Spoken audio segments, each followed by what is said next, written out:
for our citizens. And I'll read my statement, and then I'll give the mayor an opportunity to share his thoughts or a few words. With everything that's occurred this last week in Minnesota and Louisiana and yesterday in Dallas, I felt it was necessary to have this press conference and address our citizens during this very volatile time. I think it's time to come together and not push apart.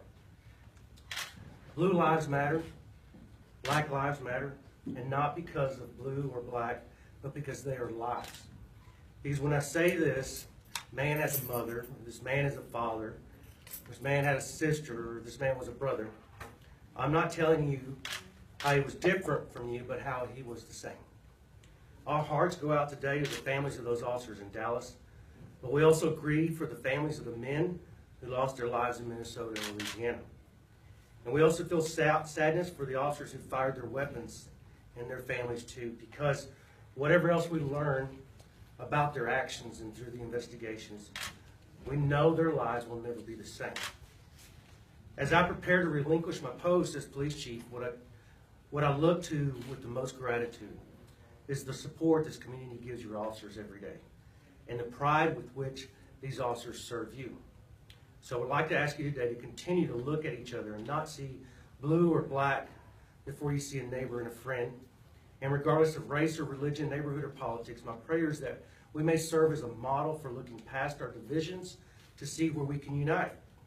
Because whatever we may not agree on, we surely can all agree that we don't want another mother to lose a son, another child to lose a daddy, or another of our brothers to be gone too soon. And when we send our messages and feelings out on the internet to the whole world, it is my prayer that our community can continue to be a beacon of hope for the rest of the country.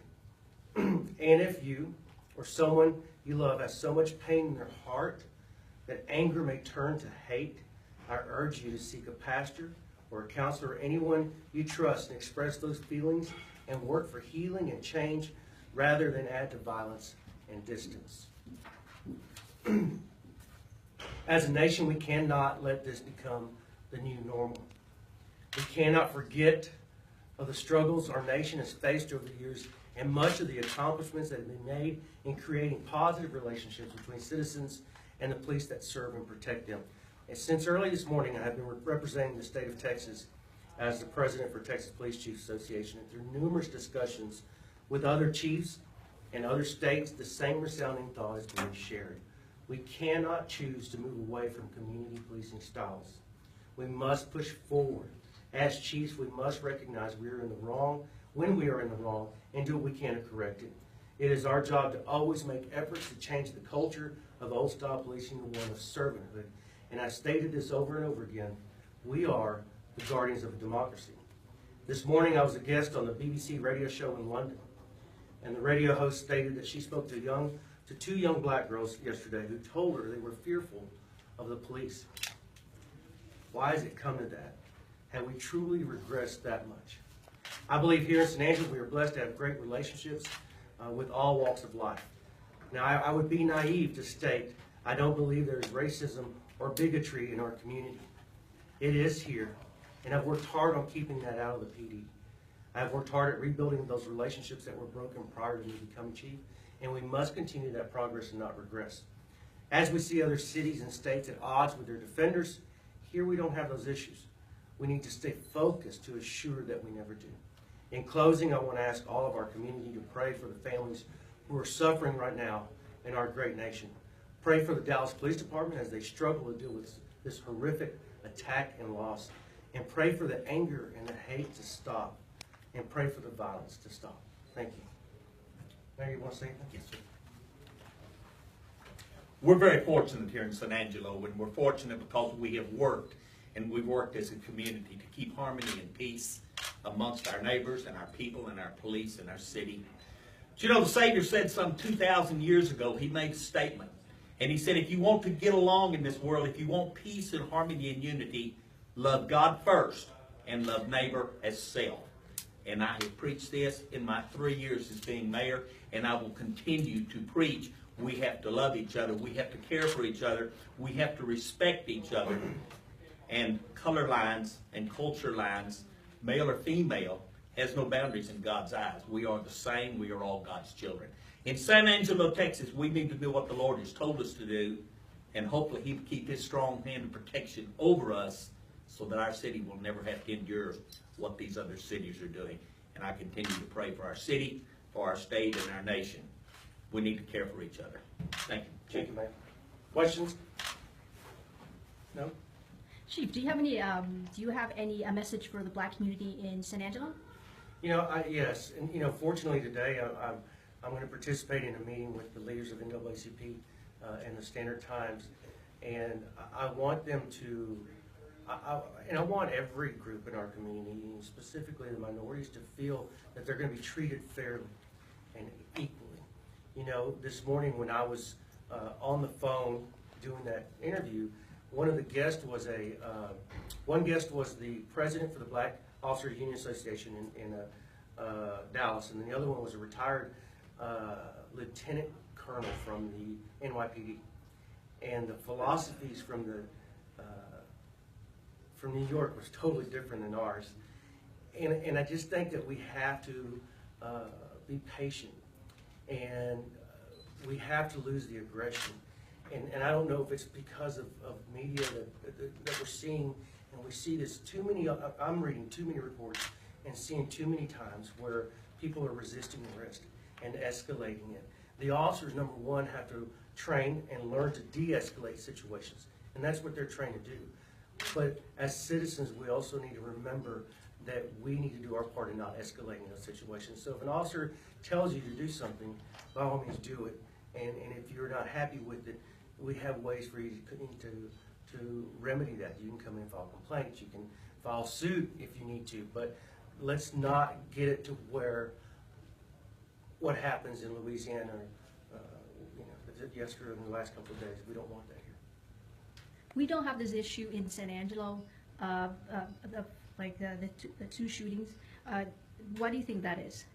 You know, I think that, and I have to go back to 2002 when the racial tensions in our community were very, very high, and the city decided, and the mayor at the time decided to create a racial task force. And when I took office in 2004, sat on that task force, and even when I got on in 2004, I think the participation from the SAPD was very antagonistic. It was very defensive. And I can say honestly, when I walked in, I was also quite defensive and very protective of the organization. But I think that we have to, it was those relationships that were built. It was the willingness to work with NAACP. And I think, you know, I wish Garland was here. I didn't think about getting him here. But I think he would tell you that we, as the PD, have done a phenomenal job building those relationships. What do you think, you know, being head of the Texas Police Chiefs Association, what do you think that needs to happen on police departments' behalf to where it kind of changes the culture that we're in right now of kind of people attacking police officers? Yeah, you know, I was sitting with a group of people last night, and we were discussing a lot of that, and that was constantly saying, well, look at this video, look at this video, look at this video. And I would say that there's so much less racism in law enforcement today than there was in the 50s and the 60s. And there's probably thousands less incidents than were occurring back then. But we have 24-hour news, we've got social media, everybody's got camera phones, and it makes things very real. And those situations are not a representative of the majority of peace officers throughout the country. And we, unfortunately, it's easy to say that guy represents everybody, and it doesn't. You know, this guy that was the sniper, his hatred for, and as I stated earlier, it started as anger and turned to hate, but it was his hatred for police officers in general, heightened by white police officers, that drove him to doing that. And, you know, everything that I've heard, the protests were peaceful, the officers were treating everybody fairly. There was not anything going on. And then just to be ambushed this way. And I said this too a little while ago, I don't want it to become the new normal. Because more and more, day and day, we're seeing ambushes of police officers throughout the country over and over again. And we have to stop that. Some people that might be watching might be thinking, God forbid I ever find myself in this scenario like downtown Dallas last night. What should I have in the back of my head to keep myself as safe as possible, to make the job of police as easy as possible if they ever find themselves in that kind of scenario? You know, run away from the shooting, you know, and last night, all those officers were running towards the shooting while everybody was running away. Run away from the shooting, protect yourself, and by all means follow all orders that the officers are giving you. Because you have to understand, the officers are going into a very high-stress situation. As much as a citizen is feeling stress, and as any citizen, some citizens, some people handle stress better than most, and it's the same thing with officers. So comply with the orders that you're given, do exactly what you're told when you're told to do it, and always keep your hands clear. That's the main thing. With the large amount of crowds that did come, because a lot of what I'm hearing is that people were surprised by how many people showed up for the vigil. Did that create confusion, or did that affect anything? No, I think they were plenty staffed. As far as I know from what I've seen, it appeared that they were plenty staffed. They were prepared for a large group of people. And I don't think that the small group or large group really affected the situation. This person had already made a decision on what they were going to do and how they were going to do it. And they found the opportunity with where it was being done. The other thing I wanted to ask you is, being that you are representing all of Texas and you've dealt with people in different places, did you have any personal connections to anybody in Dallas? No, I have my cousin who I got into law enforcement is a detective there, and I spoke to him briefly over the phone and over Facebook. And I'll probably stay with him when I go down for the funeral. You know, the president for the Black Officers Association, he said something. He says, you know, Dallas has lost a lot of lives. Officers die yearly in the line of duty, and he says, and they all hurt, but this hurts a lot more. And I think it was, yeah, I think it's hard for you to understand, and I don't mean just you, Russ, I mean anybody other than police officers, to know that the people that we are trying to protect are in the back of their mind thinking they're going to ambush us. And to lose 5 officers and have 12, have a total of 12 people shot is crazy. And so I understand the pain that president's feeling. After something like this happens, there's a lot of crying and prayer and discussion for a few days, and the conversation goes to something else.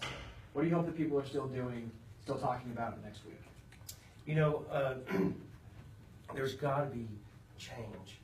And, first I'll speak from my association's perspective. You know, the Police Chief Association was created to professionalize the profession of being a chief. And we hope to make an impact in police departments throughout the state. Even today, there's police departments in the state of Texas that work without policy manual. And it's our job, it's my job as the president to try to get those people and those organizations to a level of professionalism. And I think that's going to be our focus, is to continue to do that. You know, it was real quick for the gentleman from New York to start pointing fingers when we were on a talk show at President Obama. And granted, I don't think President Obama has been very supportive of police and has been quick to point fingers at us. But that being said, the way President Obama feels about me and the San Angelo Police Department does not matter how we want to do our business. And it's about creating and changing the culture and the environment. It's about hiring people, regardless of race or religion. It's about hiring people with a compassionate heart who want to do this job for the right reason. And that's the start, and that's what we need to focus on. Now, obviously, you want your police department to be a mirrored image of your breakdown, your ethnic breakdown in your community, but it's not always feasible. I'd rather have somebody that has a compassionate heart regardless of race. There is no defense for ambush. How can the officers on the street be more aware, more protect themselves, or create a sixth sense of somehow? What training is there for? You know, I think the officers, especially and I know in our organization, but I think all over the country have been working at a heightened state of awareness because of the things that we've seen occurring and because of the ambushes. You know, I've been pushing out a weekly training to our officers, and I think that's been helpful. I think reminding them weekly, if not daily, about wearing their vest and their seatbelt and staying fit and being aware of their surroundings is something that is a standard in policing today. And like I said, because of everything else and the internet and us being able to keep up with what's going on around the country, I think we all are at that heightened state of awareness. I'd rather they had not worn riot gear on purpose because I didn't want to seem as separate from the people that were protesting last night. So do you think that kind of accessibility kind of goes away after something like this? I think, and it can, and I'm going to give you an example. You see some officers in some departments move more towards a tactical type of uniform. And against, you know, it hasn't been a popular decision, but I've always chosen to stay with the uniform that we have because I've not wanted to create that sense of militarization or that sense of separation between us and the citizens that we serve, and I think that that's important. You know, I certainly think that if an officer is working a protest in full body armor, and I think it's intimidating, and I think it sets a tone, it sets a negative tone. But on the same hand, we have to also understand that there's risk and there's dangers. And if there's anything that we learn from this, I would suspect that these type of protests that occur will have much more pre-security, and there will be more screening of the areas before the office, you know, especially in the city of Dallas, before we allow everything to occur. You know, kind of like they do when the president's coming in. You know, they go through everything and make sure that there's not anything there. One of the other things I've been hearing in some places is that given all the shootings of black people, it's created sort of a pressure cooker environment. What do you think about that? You know, Rashna, I don't have all the statistics on the breakdown of how many whites, Hispanics, or blacks have gotten shot. I couldn't tell you. I couldn't tell you the number. I don't know. I do know that that what we see on the. I'm going to hang this phone up. Whoever's calling. Okay. I think it might have stopped your recording too. This is this one. Not mine. I think it stopped the recording. You know, regardless, and I want to say this, I do think that there's the issues with the black people getting shot by the police officers, but it shouldn't be just that. It should be issues with people, any person getting shot, period. And I think we have to look at that as a separate situation other than the racial tension that is created.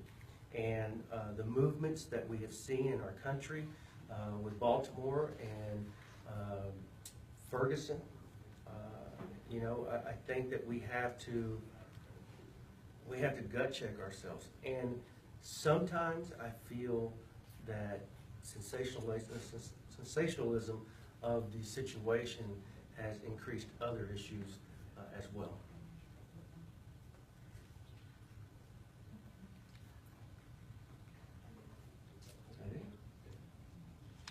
Okay. Well, I do appreciate y'all coming, and again, my focus is to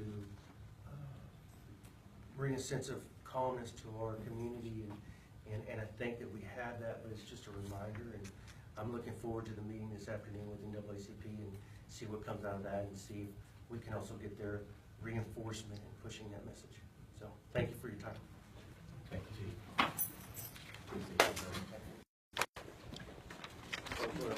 This is Nan Ho reporting for the San Angelo Standard Times. I'm here at the San Angelo Police Department, and that was Police Chief Tim Vasquez responding to the two recent shootings by police that killed two black men. One happened in Baton Rouge and the other in Minnesota, and which led to the protest and killing of 5 police officers in Dallas.